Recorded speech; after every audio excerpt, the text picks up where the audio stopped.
there were three main, I don't know, trends, I guess, like, right? And I think you've already all touched on them, right? Is like not having enough support, and that's kind of my next question. There was not enough hours, and then not enough growth. Those are the big ones, right? And support is in many ways. Support's on the training side, but the question I have is on the supervision side, right? And one of the general themes I would see in these groups is, okay, I love the clients I'm working with. I love this job. It's amazing. It's rewarding. It's stressful. Um, but I'm seeing my supervisor maybe once a month, and I don't know what to do. Should I leave this company and all my clients lose all those hours, and they're just, the support is gone? Or do I kind of just power through this and maybe try to get, push for more supervision? And so I'm just curious, like, not to put you on the spot, but I'm going to put you on the spot. But like, what would you say to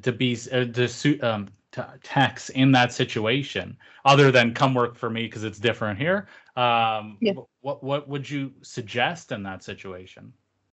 I mean, they should come work with me, but that's but I think it's important to have, like, you can give feedback directly to the company owner even, and just say, hey, or even the supervisor, say, hey, I'm not getting my minimum supervision every month, or can I get some extra training on this? I'm really struggling with this program, or like kind of advocating for yourself, kind of like what you were mentioning earlier, April. Just advocating for yourself and what you need to feel successful and feel confident in what you're doing. It's great to have clients and families that you love, but we also know that some days are hard. And if you don't feel like, or if you're running a behavior plan and you've been doing the same behavior plan for 6 months, and you're not seeing the change that was intended by it, but the BCBA never changed it or updated it, you can ask, like, you can explain more about the situation and what really happens when everything goes down, and see if y'all can strategize. I mean, not that the RBP is necessarily the person that makes the judgments on the behavior plans, but maybe give feedback on, like, the struggles or the barriers that they're encountering during those types of situations, or barriers to taking the data in this type of heightened behavior issue. And sometimes there's even, like, observer effect when the supervisor's there. Sometimes the child behaves better or worse depending on the new person in the room, kind of thing. So that happens too. I mean, it even happens with parents. Sometimes they're on better behavior when the supervisor's there. Sure. So. I agree, Robin. I think that for me, I definitely, my goal is to see every client once a week. Mm-hmm. It always has been, right? That's like my goal. But especially in the spring when we have, other things going on, IEP meetings, things that I want to support my families in beyond, right? Beyond being able to bill for it and stuff. That though all those things take up time.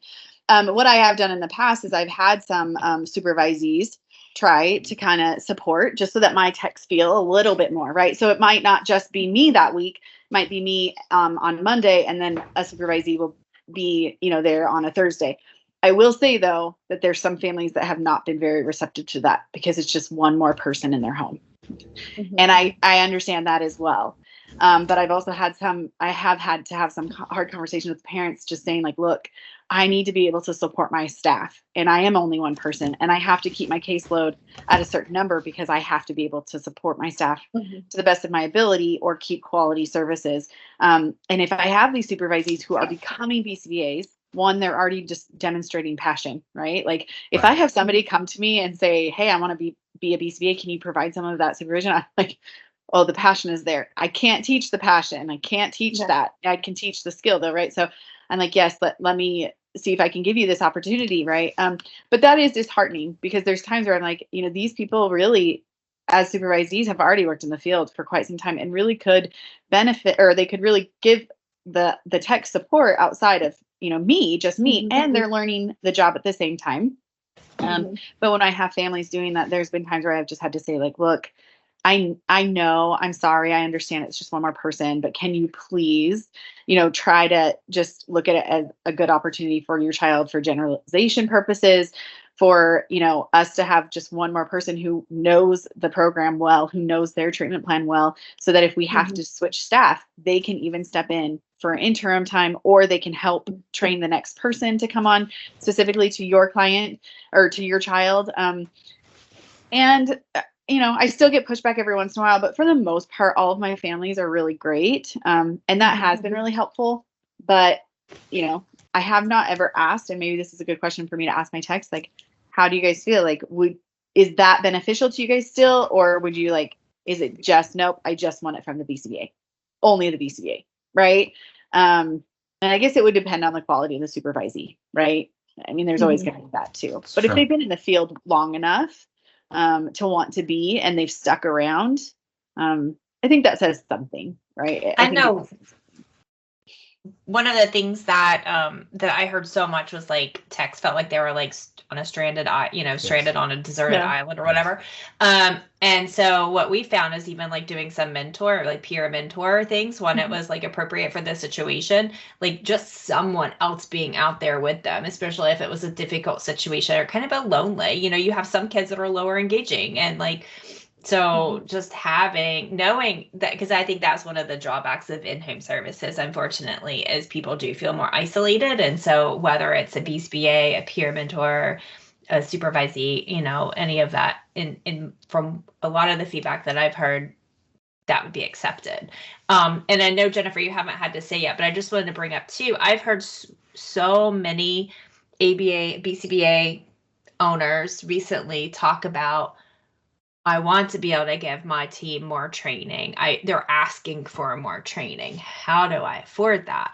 So I know that's another thing that sometimes the staff isn't aware of, and it's the funding for it. Yeah, and I'm assuming in this question that the BCBA is probably also overloaded, overworked, burnt out, and just like barely hanging on. You know what I mean? And so they aren't, again, I don't believe, and I don't believe that a BCBA wakes up in the morning and says, yeah, I'm just not going to supervise today. I don't have time for that, right? Like that's not how they work. It's like, I've got, way more hours than I could possibly get. I've got to get these assessments in and these treatment plans in, or these kids aren't going to get hours because they're going to be delayed. I have to go see this fire that's going on right now. I'm not getting the support from my boss on these parent issues or these employee issues, or I assume that they are just as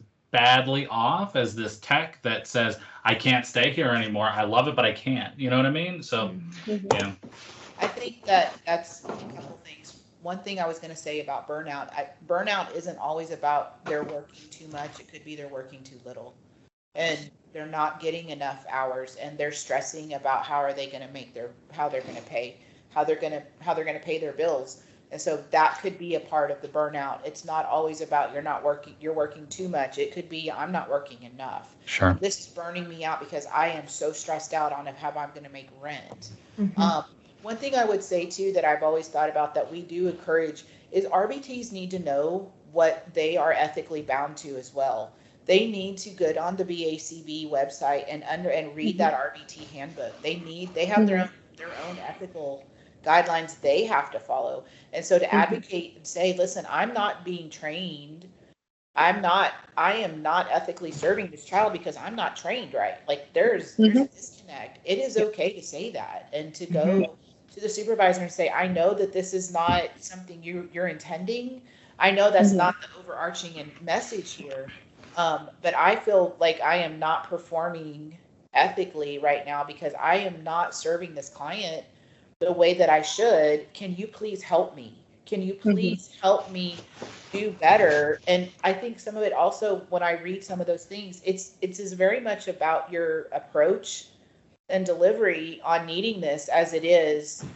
You're not going to come into me after 3 months of being an RBT and tell me what needs to be done after nearly 20 years in this industry, right? Like you're not going to do that. And there's not a BCBA 1 who hasn't put in the time, the energy, the supervision, the blood, sweat, and tears that's going to allow a 3-month long RBT come in and say, I need you to do this because this is what the child needs. That's not how that's going to work. There needs to be hey, listen, I'm struggling. Can you please help me along this journey?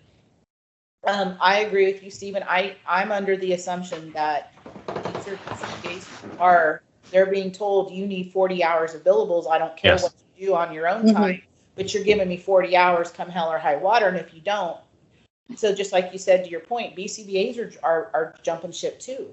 Like they've had enough. They can't do that. They're on the other side of it. I'm working 80 hours a week because I have to get this in, and I don't have the time. And the BCBAs themselves are like, this isn't right. I'm not even training my staff the way I want them to be trained.